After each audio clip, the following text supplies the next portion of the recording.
on mute.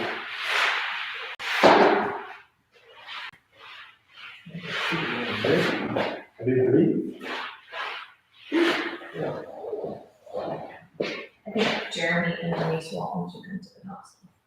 I think they want to, yeah. What's going on, guys? Welcome. Rapid Fire Golf week number 10. We are still at Bethlehem in the back room yet. I know the audio last time's gonna be a little bit of an echo back here. Might not be the best. We're working on it. We should have something by next Monday. So excuse the audio, but I'll try and step in the best I can to so you can hear it. So once people start rolling in here, you guys can start firing away with questions. Brendan, what's up, dude? Welcome.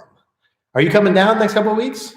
I think you might be coming down on Wednesday. Yeah, when you guys want to start rolling with some questions, fire away, and we'll rock and roll. We will rock and roll. Oh yeah, you know what? I don't even read the endorsement. No. I want to just have to say it. I'm just gonna sit here and take notes. If people need like codes or anything. Yeah. Yeah. Or if you forget any of your golf knowledge, I'll talk about that too. Thank you. Thursday too, Brendan. Cool. I'm looking forward to it. Get some of that takeaway backswing and transition stuff taken care of. So we're a minute in. We are gonna rock and roll. Frank, let's see. Can you speak about an open, closed, square club face at the top of the backswing? I definitely can do that. One thing I'm going to mention here that I'm going to mention more that I've done a little bit of a poor job on is talking about the membership site for CogornoGolf.com and all of the stuff that's on there and the work that's in there and all of the courses and the quick fix things. As I'm going more and more and doing online lessons and in-person lessons, I go back and look at the site. I'm continuously reminded of how freaking awesome it is and how much stuff there is in there, and how much I genuinely believe that you guys should join that because it's the best thing for you. You know, I started this year coaching some other coaches on how to grow their business, and something I kept saying over and over to them was that it's your ethical obligation to sell coaching if you believe it's the right thing, right? If you believe you can help someone and there's an option and they want help, then ethically you should sell them the coaching because that's going to help them the most. And I do believe that CogornoGolf.com is the next best thing to you guys coming for in-person lessons. And so we are no longer, I think as of today, actually doing our 14-day free trial. So you have to pony up. But dude, I would at least check it out. If you guys are here and you like the videos, you came here to hang out, there's really not much to risk. It's $39. If you like it, you hang out. Between the courses on there and the Facebook group and posting your swing up, it is the next best thing. I know I could help expedite the process for a lot of you guys. So I would check that out, CogornoGolf.com. I want to mention that a couple times. Okay, top of backswing, open, close, square at the top. So at the top of the backswing, we judge where the club face is at, basically relative to the lead arm. So this leading edge of the club up here being parallel, so I can get that there, parallel to the lead arm would be square. This would be closed, this would be open, kind of toe more down. Now the thing with where your club face should be at the top and whether it's open, closed, or square, and why that matters is almost always you're going to react to that club face during the downswing. I would rather your club face be square at the top because then you don't have to do anything. If it's not square, I'd rather it be a little bit closed. If it's open at the top and a club face is open, you guys hear me talk about this all the time, you're going to do something during your downswing that's going to make you release the club. So early release, I mean, there are so many different things that can happen from an open club face. An early release pattern, a steep downswing can happen from an early club face, lack of overall body rotation, early extension. There's literally like 10 things. So I'd prefer it to be flat or more towards close if I could choose. There's a lot to talk about that, Frank, if you want to, what do you want to know like specifically about it? But I would prefer it to be square or close. Mark, what's going on, man? Todd, I forgot how fast these go. Yeah. Todd, hi. I find if I rotate my head in the downswing, it'll help with rotation, 100%. During your downswing, the more your eyes get to the target and the more your neck rotates, the easier it is for your chest to open up, your rib cage to open up, and your hips to open up. Eyes to the target sooner. I love that. I do that a lot. Annika, David Duvall, right? DJ with the short irons. Me, you, we're in good company. Sam, hey, can you explain where short backswing like Tony Finau and John Rahm get all their power? Is there a lesson for seniors? To me, that's an example of an anomaly rather than the normal. We just did a video today, there'll probably be like a week or so out, on the backswing length and that's effect on overall rotation. Yeah, I would not recommend a short backswing like Tony Finau and John Rahm. How they get their power like that is the same way that LeBron James dunks. Anomaly, fast twitch muscles, explosive athletic motion, not you and me. Most of us need more length to create speed when you come down. If we looked at all the players in the PGA Tour who swung it fast and the average length of their backswing, it would be longer rather than shorter. So no, I don't think there's a lot to learn there for seniors from that. Can guys be that short and still create enough force from there and swing fast? Absolutely they can, but those are anomalies. Rotating more, stopping the left hip, crossing the line of death. Watch the pump drill. Hey, Mary. So yeah, during the downswing, when I talk about rotation, I'm always referencing the left heel. That is, if you drew a line up from the middle of the left heel, I don't want the left side of the hip to go past that during the downswing. I want you during the backswing to create a little bit of space between there, and then as you're shifting and turning, you can get back on that line, hip stays inside of it, and then you're getting your right side through, you're up against the wall. That's what I would do. We did the one video with the two little foam rolls on each side for a visual for that. Do you use the left hand or right hand to feel where the club face at impact? Do you have a feel that you use, you can explain? Yeah, so any time we're talking about feels and should you use left side or right side, there is no right answer to that. Some people will feel left side, some people will feel right side. If I could see your swing, I could tell you what you should feel. For me, I've had right side feels, in particular, keeping my right wrist bent during the backswing. I've had feels before where I'm adding pronation with my palm down towards the ground. I've had left side feels, left wrist flat. I've had left side supination feels, back of the left hand down into the left to square the face. There's no right or wrong in terms of right or left. Either one can work. Jeff, what's the best way to get your hands low at last parallel? So if I'm coming down during my downswing at last parallel and my hands are higher, usually that's correlated with where they are in space, meaning generally higher hands are more out. So my lead arm is more out in front of me this way, and usually lower hands are more in. So during my downswing, if I keep my lead arm in through my right pec and during my downswing, that hand is going to be lower here compared to if my arm goes more out, my hand's going to be higher, and then I'm going to have to shallow the shaft. If my lead arm stays in more as I rotate, I don't have to late shallow the shaft. So I would say how high or low your hands are at last parallel is more dictated by your hand path and how deep your lead arm is during the downswing. If you want to get your hand path lower, you have your lead arm deeper during the backswing. That would help rotation. You wouldn't have to stay in the shaft up at the bottom. Neil, first move of your left shoulder on your backswing for a righty. Is it down toward the ball, towards your right foot, or your left foot? Help. Your left shoulder during the backswing goes down and in simultaneously. So from face on, your left shoulder would go, here's my sternum. It should end up just past my sternum location. So it goes down and in just past my sternum. During my backswing, I have left side bend or lateral bend here. It's like a crunch motion. I have that as I'm turning. I'm left side bending or left tilting and extending. So your left shoulder goes down in this way. From your view, if you're looking down, it goes down and in towards your right foot. We did a couple drills on that and explained that if you search my name and shoulder tilt or staying centered, you'll find more about that. Neil, first move of your left shoulder on, I just did that, okay. Gabe, love the site, waiting on getting I go in the Facebook group. Oh, getting into, awesome, yeah. If you put, for the Facebook group for Cogorno Golf, if you put your request in, usually within a day they'll do it. You just have to make sure you answer the questions, the name you signed up with and the email you signed up with and so on and so forth, and then they'll let you guys in.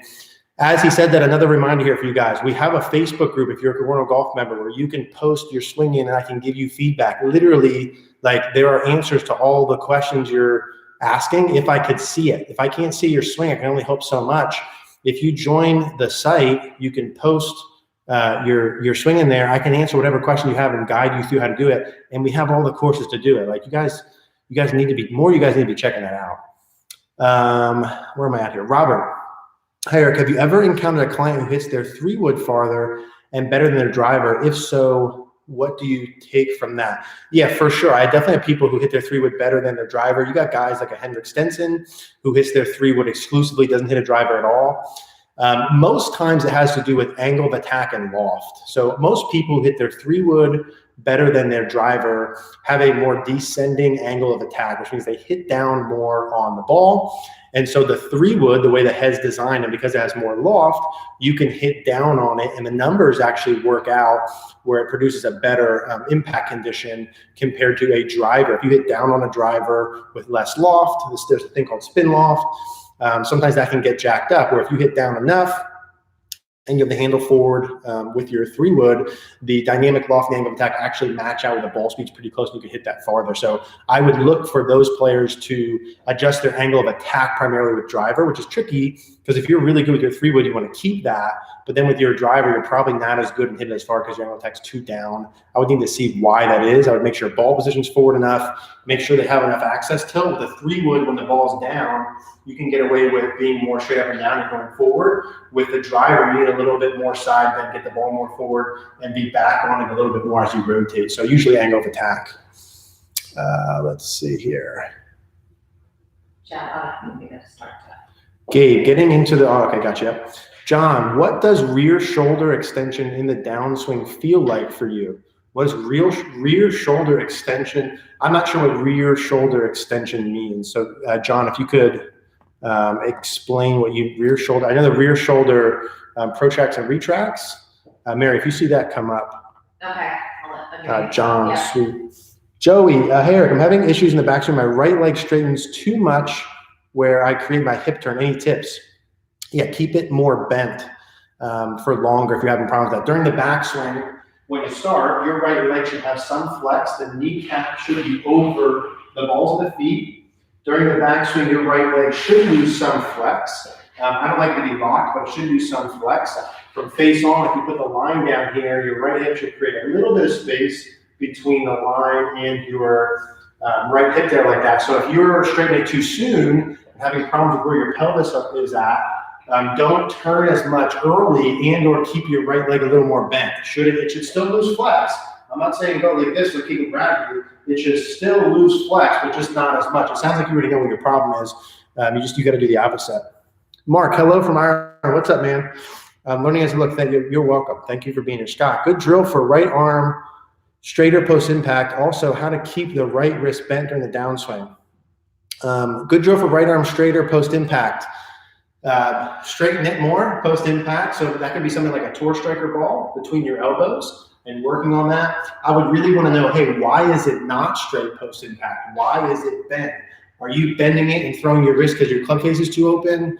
Are you too steep with your angle of attack and you're doing that to shallow your downswing? If your right arm's bent, there's probably a reason why. If you really wanted to fix that, you have to find root cause. With all these things, sometimes you can reverse engineer it, sometimes you can't. If you're doing something at or past impact, there's a reason why earlier. The best thing to do would be find out what that is and fix that. If I could see your swing, I could help you with that in like 2 seconds. So yeah, I mean, you could put a ball in between your arms like that, right wrist staying bent back. There's a training aid called, what's the Greg Norman, The Secret? The Greg Norman, The Secret, which I'm trying to remake if I do it before Martin Chuck does it and kind of improve upon that. But yeah, keeping your right wrist bent longer during the downswing is another way to do it. No, I don't think there's any secret in terms of how to do that. You have to just do it, record yourself, check it, and then adjust. If you're not able to do it, you probably have an open club face or you're too steep during the downswing. Any recommendations for a hitting mat, John? Not really. I don't even know the ones we use, to be honest with you. We're just getting new ones. I think the Pure Strike ones, maybe they were called. I don't have any good recommendations. Motivo was a company that sent us one. I don't really know. Scott, how can I keep my hips from getting stuck during rotation in the downswing? Yeah, so I mean, there's a ton of different drills you can do. We did that rotation masterclass. Obviously, that explains all that. If you search my name and rotation and your lower body rotation, you get a ton of thoughts on what to do. Again, I'd probably have to see your. I'm not saying this just like like when I say I need to see your swing, I mean it. Like if I could see your swing, it would be like, well, hey, why are you getting stuck during your downswing? Is there a reason you're getting stuck with rotation? Maybe you can rotate fine, but your brain's not letting you do it because you're too steep or your club face too open. Notice how I say those things a lot because those are common problems. There could be a million different things that could cause it. So I'd have to be able to see that. There's a ton of drills if you just search on here. But yeah, I mean, how could you get unstuck? I have to see why that's happening. Roger, where can I buy a good indoor mat? Yeah, I unfortunately, I don't really know a lot about where you can get the mats. I think if you just go on Google and Google best indoor golf mats, you'll probably get some info there. Gabe, you're welcome. Glenn, is the driver set up, should the hands be slightly behind the club head? I like to have them pretty much even or just behind. So I tend to like the hands in line with the inside part of the left thigh for all clubs. So if I have a wedge and the ball's more back here like this, my hands are still in line with my left thigh, but the ball's in the middle, so there's leaning forward. If I have a normal iron, my hands are still in line with the left thigh, my ball's a little more forward, so it's less. And then if I have my driver, my hands are still in line with my left thigh here, right? But because the ball position is kind of even with my heel, the shaft is pretty much neutral or just slightly leaning back. So I like the hands in line with the left thigh all the way through the bag, and then because the ball position adjusts because of the club, then that changes that. John wrote back, sorry, and what does external rotation feel like for you in the downswing? Okay, John, so external rotation in the downswing. So internal rotation is this way, external rotation is this way. So when I start down like this from the top, external rotation would be, a lot of people will feel squeezing the elbows together. So when people talk about getting the arm in front, a lot of you guys are trying to get the like elbow tucked like this or the arm like this. That's not what it's about. It's about getting the elbow in front like this. So that would be external rotation, just like that. So if I'm here and the club's like this and I just externally rotate it, you see what happens to the shaft? I mean, try that for yourself. The shaft lays down. So it would be getting your elbow more in front of you, not down and tucked, just in front of you like this. Getting the butt of the club working out in this direction. Might feel a little tightness in your shoulder, or squeezing your elbows together in transition would be common feels for external rotation. Mark, can you explain what the chip sticks 8 is for, what it trains in your swing? I'm struggling with it not touching my side. I think I'm shallow in my backswing, then Steve coming down, and then I extend early. Yeah, so the chip sticks is something that, for those of you who don't know, you put pop a little thing on the end of the club. I don't have it over here, or you put like if you had an alignment rod on the end of the club. The goal of that is to learn how to pivot and rotate and get the handle forward enough. It's a little exaggerated. I think like you shouldn't be doing full swing with it. You're kind of doing little half swings with it. If you're hitting yourself too much, generally speaking, you don't have enough rotation. You don't get the handle far enough forward. There's usually a reason why that is earlier, but it really trains pivot, it trains rotation, get the handle forward, low point forward, club face control, et cetera, et cetera. Rich, in the backswing, as you go back and the face is close, halfway back at the top, does the face rotate open and rotate square / closed as you swing down through impact? I have a hard time keeping it closed up. In the backswing, as you go back and the face is close, halfway back, at the top, does the face rotate open? No. And rotate square, I'm not sure what you're saying here, as a swing down through impact. So what I'm looking for is at address, your face is just square. During the takeaway at first parallel, the face is just tilted down a little bit. And it's relative to the plane. So the club face is just square to the plane, tilted down on my spine line. At the top, the face should be parallel to the forearm. As you work back down now here, the face is still parallel to the forearm. As you get back down to the last parallel, the club face is either just toe up or just slightly down from toe up, and then it's square to the top. So those are the checkpoints. Just slightly toe down, parallel with the forearm here, parallel with the forearm, and then just slightly tilted down at last parallel. So you can kind of interpret that however you'd like. Jeff, I feel most teaching pros do not understand difference between cause and effect. Thoughts? Yeah, I think in any industry, there's people who are more knowledgeable or whatever than other people.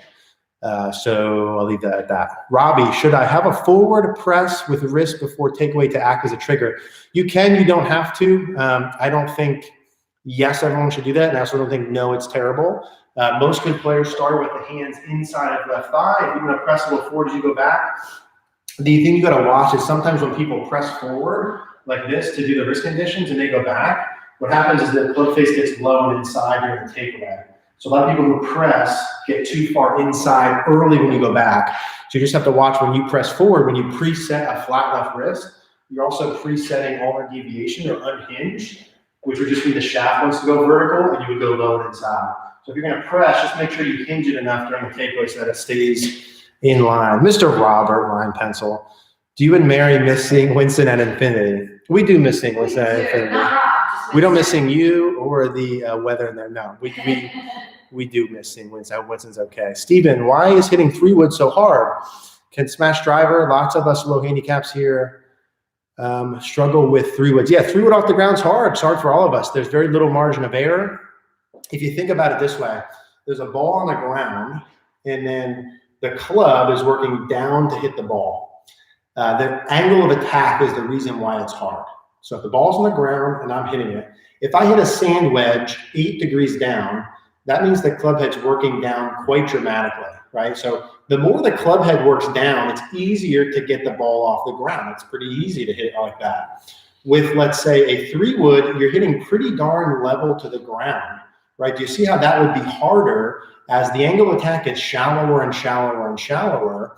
Combining that with less loft on the club, it's harder to get the ball on the ground. It's harder to make perfect contact and get the ball up in the air and go. There's just less margin of error. It's due to the angle of attack. Driver's easier because now what? The ball's up in the air, so you can go underneath it and get up. With the 3-wood, your angle of attack is the shallowest of all your clubs on the ground.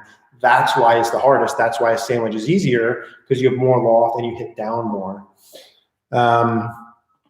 Eric, left-handed golfer, and like solution for that, it's just hard. It's just a hard shot. A lot of you should not hit 3-wood off the ground ever, because the benefit of hitting a good shot does not outweigh the negative to hitting a poor shot.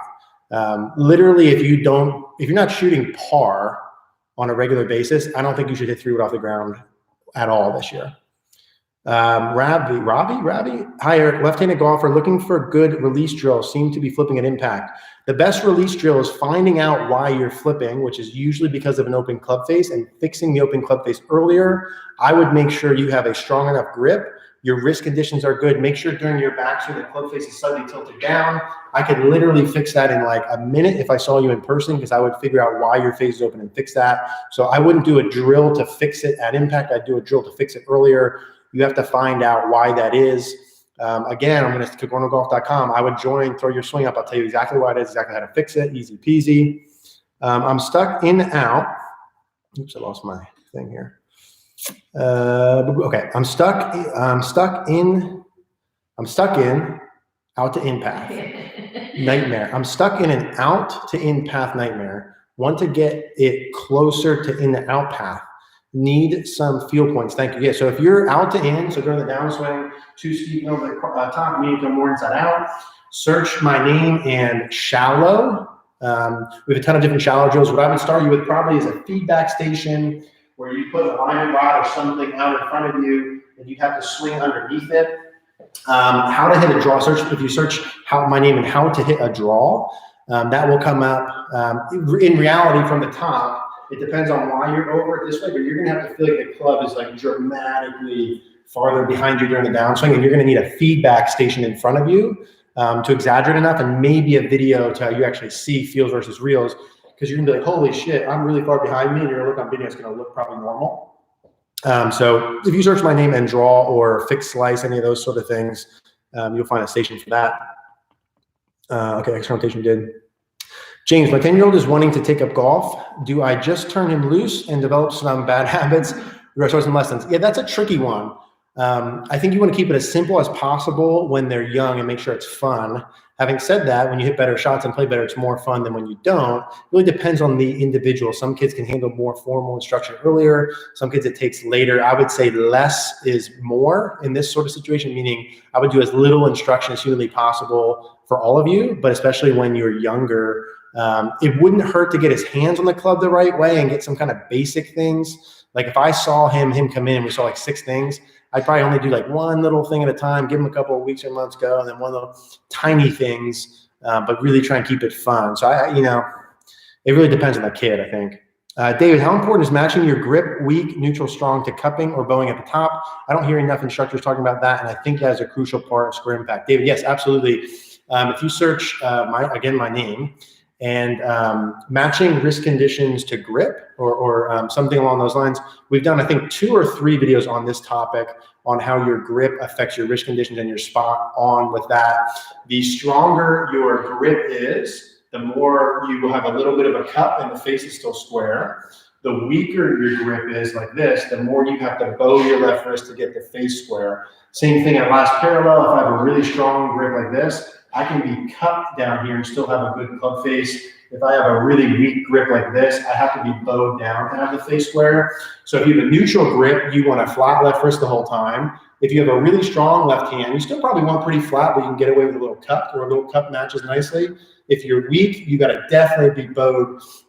Most people who struggle with a club face that I see have too weak of a grip. It's too far in the palm. It's too far in the palm of their hand, and it gets too weak, and then they can't hinge, and the face is too open, and it's disaster. So I'd rather have a stronger grip than a weaker grip, but that's true. Kirk, can you talk about how the right leg moves from the start of the downswing for right-handed player? At address, you should have your right leg bent, kneecaps over the balls of the feet. During the backswing, the right leg straightens a little bit. In transition, it reflexes. Both knees are parallel by the time the left arm is parallel to the ground. From there, it continues, it maintains its flex as it's turning. And once you get into a back last parallel, you start extending the leg, continue turning it into a follow-through. So it reflexes early and then it extends later on. You want to be turning it the whole time, making sure your right hip gets all the way through at your finished position, extend your trail leg. We have some videos on that on there if you search that topic. Got a good one from Amazon, 3x5 Amazon for $90, Joey. It's mat recommendations. Oh, the mat recommendations. Okay, cool. Oh, okay, good. Best golf mat, good. So you guys answered some of those. That's good. I don't know. Yeah, I don't know mats. Another mat question. When hitting off the mat, how can you tell whether you're hitting it fat or taking correct divot? Kind of the same. Yeah, I mean, I can feel it when I hit it. I can feel when I hit fat or not. So yeah, if you can't feel it, then yeah, I mean, I honestly don't know to have a good answer to that.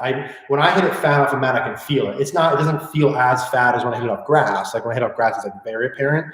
When I hit off a mat and I hit it fat, it still goes pretty good, but I can feel the difference between clean contact and not. Ruben, what are your thoughts on the plumb bob putting technique? Good, bad, better alternative, would appreciate. Yeah, plumb bob I think is I don't know if there's actually like science behind that or not. Plumb bob's the old, you see your grandfather holding the club up type of deal. Depends on which side of the hole. Some people are going to argue that it actually is real or not. The only science-based, I like to deal in facts, right? Green reading thing I've seen is aim point. So I've been to a bunch of different aim point things. We did an aim point clinic last year. If you go on and search aim point, how the ball breaks is really dependent on the slope of the green, the speed of the green, the distance between the ball and the hole, and there's some other variables, but that's kind of what you're looking for. Stimp of the green, slope of the green are the 2 important ones. Distance away from, obviously, there's some other variables, but that's kind of what you're looking at. If you search, we did one green reading thing a while ago on just like a basic clock system, which isn't perfect, but it's pretty darn good in terms of keeping it simple. You can check that out. We'd probably do more on that going forward, I would assume. Glenn, thank you. So you're welcome. Yeah, I think hands inside of the left thigh, Glenn, with all clubs, and let the ball position dictate what the shaft does is the best bet. Best course we've ever played for me is Marion. My good buddy Paul played in, what did he play in? He played in like the PA Open maybe at Marion. This is like 10 years ago, and I played there with a practice with him, and it was absolutely pure. I went to Lehigh, and we played at Saucon was our home course. So for us around here, Saucon was pretty dope. But Marion was super cool. I think in the next couple of years, we'll probably get some opportunities to do some on-course stuff, some cool courses, hopefully this winter. So we'll see if that would change a little bit. Matt, how do you lower dynamic loft with the driver? All my numbers are good except dynamic loft is 18 to 20. Angle attack's 2 up, but still causing high spins with a high dynamic loft. Yeah, so as this with anything, how do you fix something that impact? You have to find out why is the dynamic loft high. There could be a lot of things. Is your club face too open and you're getting the handle forward to try and square the face? Are you too steep during the downswing and then you raise the handle late to do so? Is your weight too far back on your trail foot and your pressure too far back and you hang it back? you have too much right side bend? I mean, there's so many things you could do with that. So I can't really give you a good, like, hey, feel like your hands are forward, kind of bow your left. I mean, listen, as a short-term quick thing, I would take my left wrist and bow the shit out of it and turn the club face down like this, right? And maybe add some supination. So I'd bow it down and add some supination. But that's a short-term thing. I really have to see why it is. If you do that correctly, it'll lower your dynamic loft. Is that the right thing for you or not? I can't really say unless I see your swing. But adding flex to your left wrist and bowing it down. If you watch how to pure your irons, compress the ball videos from last year, talk about how to do that. Scott, how do I post my swing for your channel for you to review? CogornoGolf.com is our membership site. I'm going to start pushing that a lot more. I've done a poor job with that over the past couple of weeks. The site is so good. There's so much stuff on there, and the group has been growing, and it's been cool. But a lot of you guys aren't taking advantage of that, and I know I can help you. So I feel like it's an ethical thing for me to get more aggressive with that. I would check out CogornoGolf.com. We were doing a free 2-week, 14-day trial. I think it's in the process of getting taken down. You might be able to hop on there and still get it. I honestly don't know, but that's coming down. So that's the best way to do for me to see your swing. Facebook group. Thanks, you're welcome. Jonathan, what's the best way to fix over-rotation the forearms during the takeaway to the top of the backswing? So always when you have a problem, do the opposite of your problem. So if you have too much forearm rotation, the opposite of that would be no forearm rotation. So whenever you have a problem, if you already know what your problem is and diagnose it, do the opposite of it and exaggerate about 100 times more than you think. Turn on a video and then record it. Use the checkpoints that I tell you and then adjust accordingly. What you're going to need to feel is no rotation at all. So like back of your left hand staying at the target forever, palm up towards the sky. And I'm talking like you need to feel like this. So if you go too much forearm rotation and too far inside, to fix that, it's really two things. One, less arm rotation, and two, more hinge. The more you hinge the club in the takeaway, the more it goes outside. The less you hinge it during the takeaway, the more it goes inside. The less you roll, the more it goes outside and shut. The more you roll, the more it goes inside and open. So that would be how you would fix that. There's a million drills. You can do the old alignment rod down the club on the thing, do the takeaway. If you search my name and takeaway backswing drills, we have a ton of them that'll work. Jeff, what are the keys for hitting off severe downhill lies?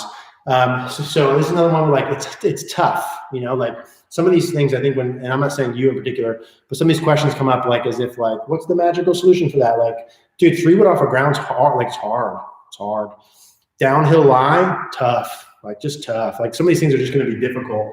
Downhill lie, ball back in your stance more, weight more on your left leg, tilted more down, left shoulder lower with the slope. So you imagine the slope, here's a normal ground like this.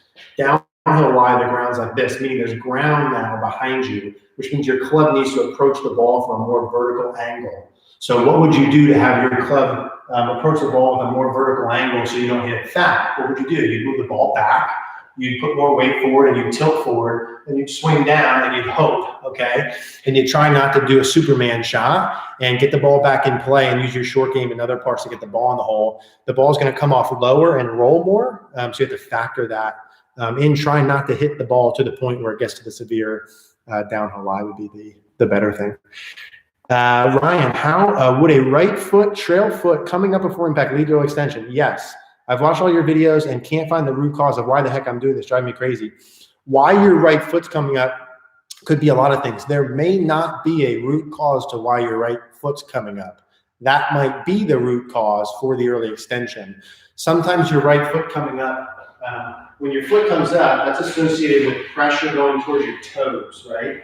Knee kicks forward, hip kicks forward, chest comes back, arms lengthen, too much dynamic loft, contact issues, no face control. You might be coming up on your toes too early because you were too far back on your heels during your backswing. You might be too far back on your heels during your backswing, and that's why you're coming forward. You might be standing too close to the ball, so your weight's on your heels, and then you're reacting. Or everything could be okay, and you coming up on the toes is the root cause that you need to fix. You can fix that with the one drill we did. If you watch early extension from a while ago, or like 3 ways to fix your legs in the downswing, or something like that we did on the right leg. Put the alignment rod in front of the knee, feel clockwise rotation of the foot, or put a club underneath your foot, and do it for the entire year. Some of you guys too, when you say you can't fix a problem, you're just not doing it long enough. You're not exaggerating enough. You're not doing it long enough, right? Long Like, range session isn't gonna do yeah, like, so if your right foot's jacked up and you put a club under your foot like this, and you do this, and you put a stick in front, and you feel clockwise rotation, and you did that every day for the rest of the year, which is like 300 days, your right foot would be fixed, right? If you give yourself feedback and you exaggerate enough, what happens is if it doesn't work right away, or you don't hit the ball better right away, or something else comes up, you stop doing it. That's usually really what it is. Maybe not you in particular, but just in general. The Club Pro, the best thing to help my over-the-top swing was putting a 2x4 down and not hitting it. Love that, beautiful. Object outside the ball. If you put a ball on the ground and lay an object like right outside of it, maybe like an inch or two, and have it kind of half the 2x4 behind the ball, half in front of it, that'll fix a lot of path issues. That could fix over the top and inside out and shanks. That's a three-way fix. That might be a little another video for us. That's like a three fixer. Object outside of the ball. I'll remember it from there. Eldred, hey, Eric, thanks for everything you do. You're welcome. Question, do I hinge less with the driver? No, I would not hinge less with the driver. I would hinge your normal amount with the driver in general without seeing what you do. No, I don't see any reason to hinge less. Natural shape fade, Rohit, I'm not sure that's how you say your name. Natural shape fade, how to play draws more comfortably. I've tried changing path and slightly stronger left-hand grip, but generally get pulls, not draws. So if you're gonna change, if you get a fade, the most important thing from changing the curve of the ball is the club face. So if the face is open to the path, obviously it curves right, you know that. The face is closed, you curve it left. So it says you already tried path and your grip. So the grip would change the face. From there, there's different ways to do it. You could change ball position. The more the ball's back, aim to the right. You could change path. You could change grip. You could change wrist conditions. You could change release pattern, rotation amounts, change your club face at address to change that. So there's a ton of ways to do that. Probably would have to see how you're doing it to say why that is in particular. If you're getting pulls, not draws, then you're not changing the face to path enough. If the face was close to the path enough, you might still get pulls, but it would pull hook. So I'd say you got to get the face more close to the path first, and then kick your path to the right. For you, probably is what I would do. Again, making some guesses there. Mike, getting back into golf after 12-year absence and finding my drivers about the same, but irons are at least 10 to 15 less carry. Any tips to get the irons back? Yes. Assuming you're hitting it somewhat in the middle of the club face, the answer is dynamic loft. That is taking the loft of the club and having it less tilted down, so that if you hit, like, that's why you hit a 7-iron farther than an 8-iron, right? Is because your 7-iron has less loft. It's a little longer, so the speed's different, but less loft. So you need to turn the dynamic loft down. How? Don't know. I'd have to see you. Probably a club face or angle of attack or swing direction issue. We just did a video last week on dynamic loft, so I would watch that first. If you have any questions, leave me another comment. We'll go from there. Make sure your club face is square enough. How should I get my 5-year-old interested in golf? Yeah, listen, I would say take them to the course and hopefully have fun. That's really it. I don't think there's much you can do other than introduce them to the environment, continue introducing them to the environment. I think kids are visual learners in the beginning and they watch you. So if they see you having fun with golf and they want to hang around with you, there's better odds of them going. If they go to the golf course and you're on the range pissed off because you're hitting bad shots and they see that, they're probably not going to want to go as much. And if their first experience playing is something super hard, they're going to probably not play. Like, you probably shouldn't put a driver in a kid's hand on day one because they're going to whiff, and that's not fun. So I would do like a wedge or a putter, like get them putting, like let them hit the ball, get the ball going in the hole. When they make a putt, make it a big deal so that they have fun in the beginning. Does Operation 36 do stuff for kids that little or that? That would be like someone that's looking to be like a little more advanced. Yeah. Steve, I like Operation 36 though. Steve, Eric, I have been working on your in to out draw drill and have successfully changed my face and path, but I'm hitting them low. Yeah, that's cool. So hitting them low could be dynamic loft. You could be hitting it low in the face, or that could be angle of attack too far down. Make sure your ball position is forward enough. Make sure that you have enough extension into your follow through. I'd have to see what you're doing, I think, to add upon that, but I'm glad that you successfully changed your face to path. That's the most important part. If you were hitting slices and now you're hitting draws, they probably will go a little lower than your previous one because the dynamic loft should be lower. It's generally a good problem, but there's some tweaks you can make to that. Joey, can you give me an example of a pro that has spine extension at the top of the backswing? Justin Thomas face-on driver. So Google Justin Thomas face-on driver. It's a perfect example of, you can see the little, his lower back here like this, like it's curled underneath, has this sort of look. This is flexion, so that's what you would see for someone that's not like that. This would be like a 90-year-old guy on first tee. This is Justin Thomas. You see the difference in the lower back if you Google him from face on. Max, what are your course management must-dos? Yes, there's a bunch. Have a pre-shot routine. Ideally, you have one ball pattern you play. So when you go play, I don't care if you fade or draw, but you're not doing both, and you have a one-way miss. So if you hit a draw all the time, your miss is either an overdraw or a little bit of a push. So you can kind of eliminate one side, if you will. It's not reality, but eliminate most of one side. Have a good pre-shot routine. Always take enough club. 90% of all golf shots land short. You either don't hit the ball as far as you think, or you miss hit more often than you hit well. So if you're someone who doesn't break 85, let's say, I would be taking distances to the back of the greens and choosing that club more often. I never see people miss over the greens, ever. See people miss short all the time. So that would be one thing. Miss on the right sides of pins. So when the pin is left, miss to the right the best you can. Obviously, if you can't control your golf ball, you're going to miss all over the place. But miss on the right side of the pins would be excellent. Don't hit driver as much as you think you need to. If you're hitting balls OB or costing yourself shots on the tee, you'd be better finding a hybrid, longer club or wood that just gets you in play. Hit the shots you're capable of. If you're in the trees, get out of the trees. Don't compound mistakes. Get out of a bunker in one. If you have a wedge in your hand under 100 yards, you need to get on the green. Don't go pin hunting if you're missing greens. Get to the middle of the green. If you can't break 85, I'll just keep using 85, no magic that. Let's say you can't break 85, you shouldn't really be hitting irons at pins. You should be aiming at middles of greens. You need to learn how to two-putt from 30 feet all day and make a decent amount of three-footers. That's like 10. David, is Tiger Woods' consecutive cuts made the greatest achievement in sports history? I don't believe it'll be broken, but yeah, 142 cuts in a row is just like stupid. I mean, he was winning at like a 50% margin back then. It's so easy to forget as time goes on how things were even a few years ago. But Tiger's dominance in that period of time is just like unbelievable. Like to not miss a cut in 7 years, like take any modern player and look at their cut streak. It's just unbelievable. Yeah, unbelievable. John, struggling to hit my driver straight, going right and some hooks. I've found a lot of your pictures up. Thank you. Yeah, so if you're hitting pushes and hooks, that's usually a path problem, downswing path being too far from inside out. Could be that the ball's too far back on your stance. Could just be a path issue. Could be that your face is too open or closed and you're reacting to that. Could be an early extension thing causing it. I'd have to see, but usually it's a path thing. So if you're hitting hooks and right shots, I would focus on getting my downswing path more neutralized. Watch the How to Cure Your Hook for Good video, or hop on CogornoGolf.com. Got a ton on there for this. Again, if I could see your swing, I could tell you why that is. David, do you agree that most recreational golfers should watch and try to copy LPGA Tour swings, slower swings, and greater tempo? Yeah, I mean, LPGA Tour speed numbers are probably more in line with what most of us reality are looking at.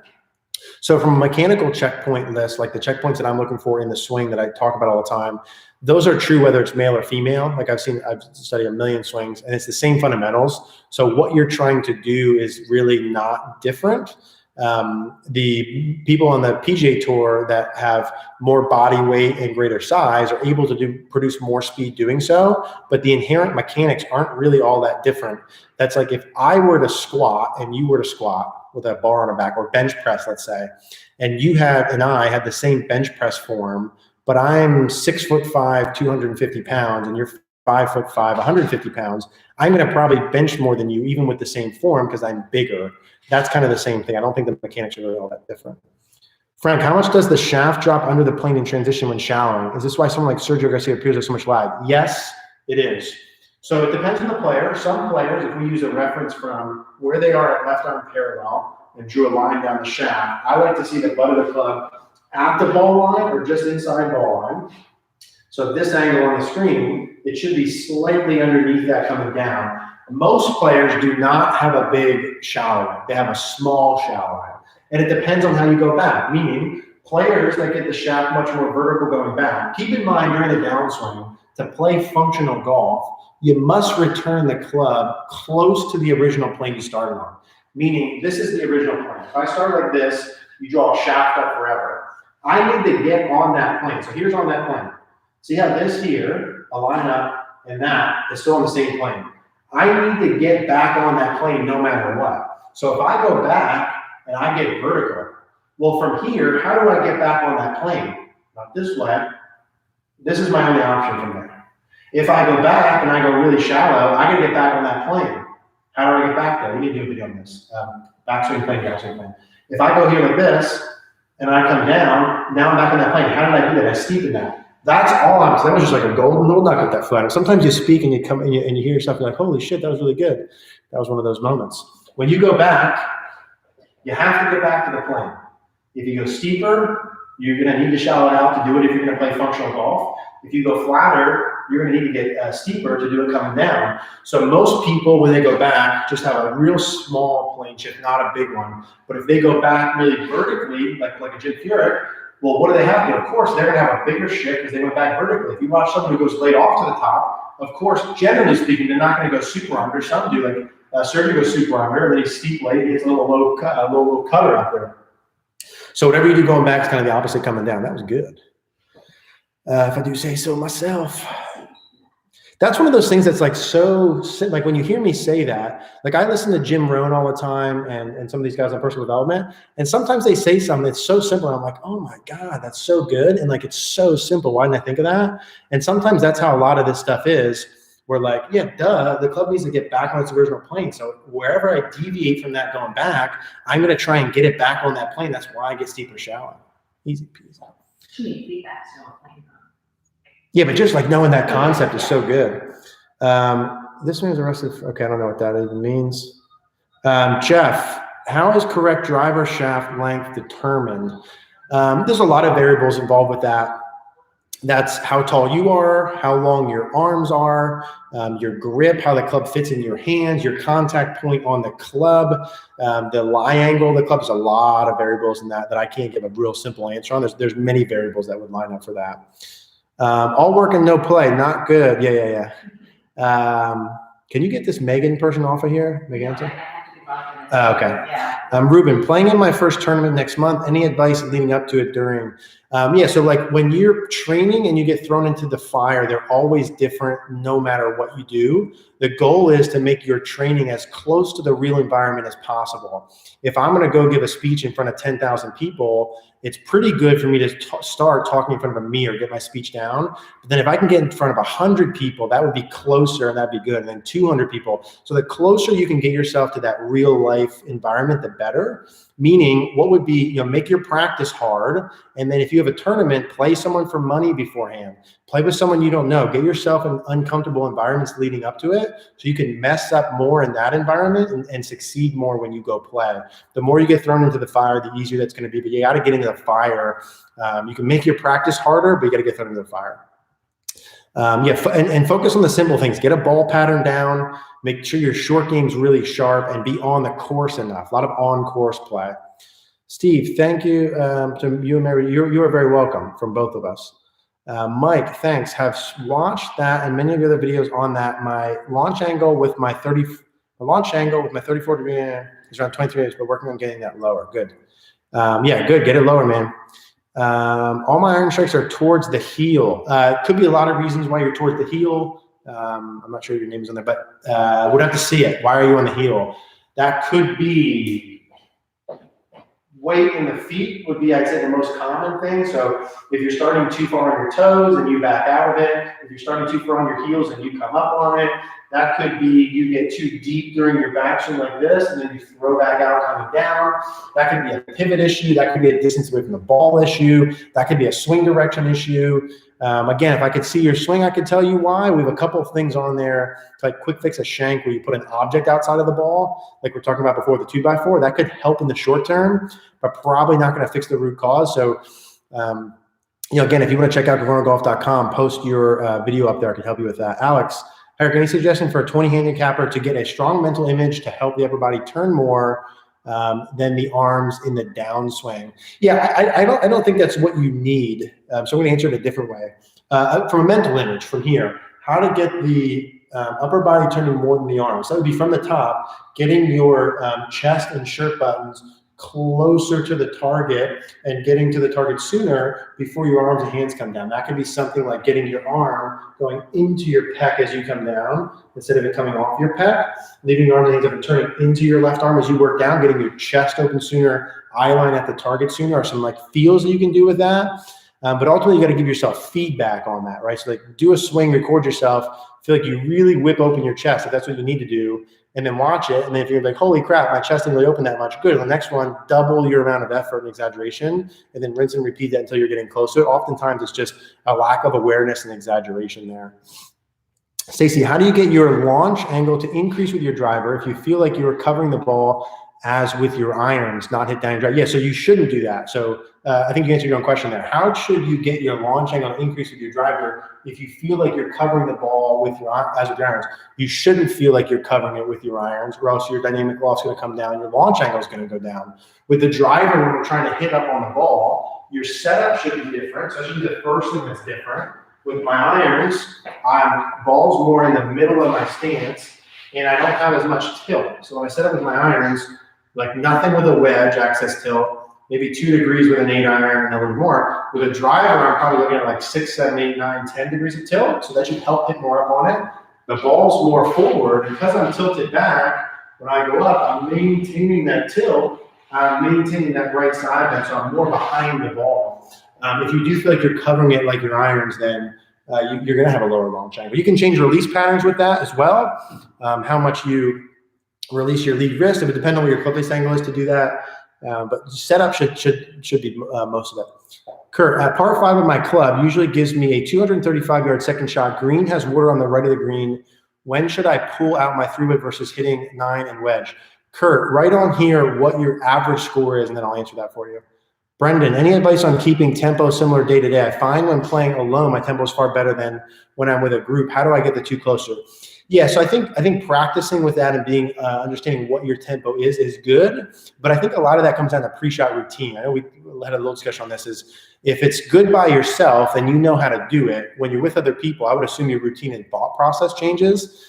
You can do things like have a metronome going. You can do a count in your head. What I think is the best thing is a breathing count. So my pre-shot routine, like I meditate every day. So for me, I'm very aware of my breathing and being present in the moment and getting external with my thought process. And that transfers to good golf all the time. So like my best tip would be for everyone to learn how to meditate, right? Would be ideal. But just counting a breathing. Like for me, in every pre-shot I do, I go in with my breathing, I count to 4. 1, 2, 3, 4. As I'm breathing in, I hold for a second, and then I go out for 4. 1, 2, 3, 4. I do that every single time as I'm doing my routine. So the same thing goes on. It doesn't matter if I'm playing by myself, with other people, whatever, and I'm present. I'm very much in the moment.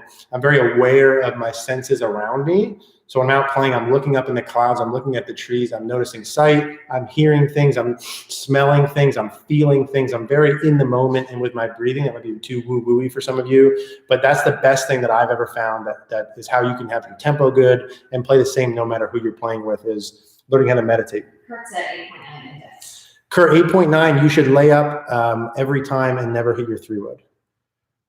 Vince, can I create, I'm very serious about that. Can I create compression and shaft lean without pushing my hands forward? And I'll explain what I mean by that in a second. Can I create compression and shaft lean without pushing my hands forward during the follow-through? Yes.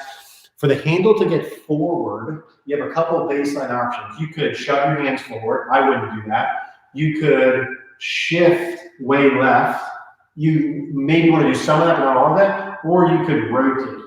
So you could shove hands forward. You could shift left to get your hands forward. Or you could rotate. You want to do the rotation part as much as possible. Each degree of rotation that you lose, you have to go lateral or shove hands forward to get there. You want to get as much from rotation as humanly possible, not the other two. Guys that shift a lot lateral to get the handle forward and low point forward usually can strike it good, you hit it good, but you're going to get pushes and hooks. So it's okay. Like if you're shooting, I keep saying above 90 or 100 or whatever, you can go lateral and learn how to hit hooks like that. And I learned how to play that way and shot on a par. It's not the end of the world, but it's not optimal. Going back, who asked the 3-wood? Kurt. So meaning the benefit of why I say you should never hit your 3-wood and you should lay up all the time and wedge it on is because, one, the best players in the world average around 4 to 4.5 birdies a round. Okay, and usually they're on, at least 2 of them are on par 5, 50% on par 5s. So the best players in the world are birdieing about 4 a round on average and 2 par 5s, which means they make par twice. And they're the best in the world, right? So your 3-wood, when you hit it and you pull it off, probably you're going to birdie some of them, okay? Some of them. If you're up by the green, you still got to get up and down, or if you're on the green. Whereas you're going to make par a lot, but then you're going to make over par a couple of times too. 2 in the water, drop 3, hit 4 on 2 putt, make 6. If you hit a 9-iron down there and have a wedge left in, so I don't know where that water starts, but lay up short, hit a wedge on, give yourself a birdie putt every single time is how I would play the hole. What club would you hit if you needed a birdie putt every single time? That's your best odds. If you make some birdies on those holes, that's awesome. That's what I want you to do. But you can't make a bogey at an 8 or 9 index. You need to at least par those holes. At least that's 4 pars around, and you have 14 other holes to make pars or better. You need a lot of pars and an occasional birdie. At that index, if you birdie 1 or 2 holes, that's fantastic. You need to avoid goofies. I would give myself a birdie putt every time, which means laying up. Statistically, the closer you can get to the hole, always the better. But in that scenario where there's a penalty shot, I would not do so. Okay, have you ever used body track? Yes. Do you have any drills to encourage correct center of mass, center of pressure shift in backswing? Yes. So body track are those pressure mats, right? So there's different swing catalysts and things like that. Tracks where the pressure is in your feet in the ground. I like to see players start reasonably 50-50, maybe a smidge more left. I like to see a pressure shift into the right, but a centered body pivot. I like a pretty early shift to the left, but again, a centered pivot. And then I like a pushing up and vertical from about last parallel through. So I like a little shift early to the right, neutralize center pivot. I like an early shift, pressure shift left and down till about last parallel, and then a more vertical as you extend and turn up through. Lots of different drills depending upon what you need to improve. Do you need more shift off the ball? Do you need to, I like a little bit of unweighting of that lead foot, especially for speed purposes, and then kind of recentering for speed there. So what drills you do depend on what you need. Are you moving off the ball too much? Do you need to move off the ball more? Do you need to go left more? Or do you go left too much? And then you got to just adjust from there. I looked up your green reading video. It's here. Did you make that when you? Yeah, we made that. We made that a while ago. It's funny because we've really only been doing YouTube videos for like 2 years. Yeah. But some of them feel like they were like forever ago, which is cool. Jeff, what do you think about having all crossover irons? I don't know what crossover irons are. If you could clarify what that is. Glenn, should the left wrist be broken at impact? No. So I mean, most players will still have some flex in the left wrist. Depends on your grip. So the weaker your left hand grip is, you're probably going to be more flex at impact. If you have a neutral grip, it'll be pretty darn flat. If you have a stronger grip, it'll be probably still pretty flat, but you might even have a little bit of extension there. So when you say broken, I'm assuming you mean extended this way. It should not be that way if you watch the best players. It depends on your speed. So the more club head speed you have, the more you can go bowed and have more shaft lean. The less club head speed you have, the more you have to have a little bit more of a release pattern past the ball. So you have enough dynamic loft to get the ball in the air so it travels far enough. If your club head speed's too slow, you're going to hit it solid, but it's going to go really low and not fly far enough. So you got to fix that. Are my questions visible? Marco. He's got one down below so you can see. Oh, okay. Let's see. Hi, Eric. Great advice last week. Really helped my takeaway path is much better. So have a cup left wrist and throw the club at impact to square the face. Is the hanger drill the best option? Yes, it is. You're reading my mind. The hanger drill is the best option. It's beautiful feedback. It will work if you work it correctly and give yourself enough feedback with it. If you have a cup left wrist, it may very well feel like you're like this, right? And that's okay. Press that freaking thing against your left arm during the downswing. Give yourself feedback. Watch it, confirm it, adjust accordingly. If you can't crank this down enough, then you need to strengthen your grip so that the face will still be under control with the cup left wrist. So either fix the cup left wrist, keep your grip the same and fix the cup left wrist, or change your grip, make it stronger, and then you can play with the cup left wrist. Joe, do you have any drills to eliminate a flip at impact, trying to fix it? Yeah, ton of them. Really, you have to find the root cause of why you have the flip. Most people have a flip because your club face is too open, or you're too steep, or your swing direction is too far left. Really, the best answer is you have to figure out which one of those is to fix it. I used to just get people, when I first started teaching, to just do these drills where they get the handle forward, yada, yada, yada. And they look really cool in the lesson, but it didn't ever fix it long term because I didn't understand how to fix root cause. Now I know better, it fixes it easier.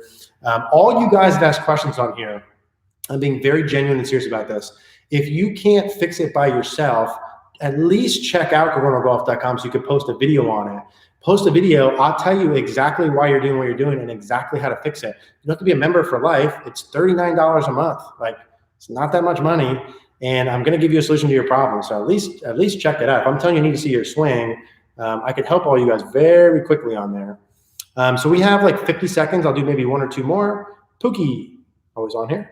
Thanks for being here. So you want the hips open at impact? Yes. 20, 30, 40 degrees ideally, depending upon the person. The right wrist will be bent back. That's also correct. This is what makes it not seem so closed when you keep the right wrist bent back. Correct. Also correct. Very good. I don't even need to do anything there. Yeah, open body lines, trail wrist bent back, left wrist flat, club face square, neutral swing direction, good body rotation is ideal. I can make anything work. That's just optimal, right? Like when we're talking about fixing these things, I learned how to play golf and shoot under par with an inside takeaway, with a weak grip, an inside takeaway, a cup left wrist, and early extension, and a flip at the bottom. Okay, but because what happened? I turned that into a predictable ball pattern. At the end of the day, all you need is a predictable ball pattern, okay, good enough distance, and a decent short game. If you have a predictable ball pattern, good enough distance, and a good short game, I could coach anyone how to. But you have to have all 3 of those. If you lack the distance and you have the other 2, it doesn't work. If you lack the ball pattern and have the other 2, it doesn't work. Or if you lack the short game, it doesn't work. If you have those things, you can make anything work. Everything else is just optimal. Okay, I'm just answer this real quickly. What acceptable expectation for the hole proximity from 100, 150 for 18 handicap? Go online and Google proximity to the hole for PGA Tour players. And I think a lot of people will be shocked at how far away it is. And then add a bunch to that. From 100 to 150, on the green anywhere is good. Aim for the middle of the greens, on the green anywhere. You don't have to measure feet, on the green anywhere. Thanks for today. My pleasure, man. This was fun. Sometimes it seems too close. Pookie, I'd have to see what you're actually doing. Closed face is better than open. I wouldn't worry about that. Okay, episode 10, I think already, if we count them right, is in the books. We're still here at Bethlehem. We're going to work out the mic situation for next week, so it'll be better. And I think over time we may still go outside, but we'll kind of figure that out. Thank you guys for being here. I hope you guys had fun. I like doing these. Mary likes doing them. We will be back here next Monday. I mentioned CogornoGolf.com. We are going to launch our golf schools this year. I know a lot of you guys have been asking about coming to see me in person. I do the one-on-one lessons. We are going to do the golf schools. Our first one is May 29th, and we're also going to do one in June, sometime in June. And we're going to do those here. If you guys want to have any interest in that, send us a message. We'll post up details probably in a week when we have it all figured out. But going to do 3-day intensive, all-inclusive schools. We're all going to stay at the same place. It's going to be at a lodge, the lodging, the food, the golf's going to be included. Coaching stuff in the morning. We're going to play in the afternoon, meals. Get to hang out with me and Mary for 3 days. Yeah, what is better than that? So golf schools are coming up. We're going to be filming some new master classes this month that I'll probably launch in the next month or so. And like I said, if you guys seriously check out CogornoGolf.com, join the Facebook group, post your swings up, and I will help all of you guys play better golf. Okay, signing off. See you guys.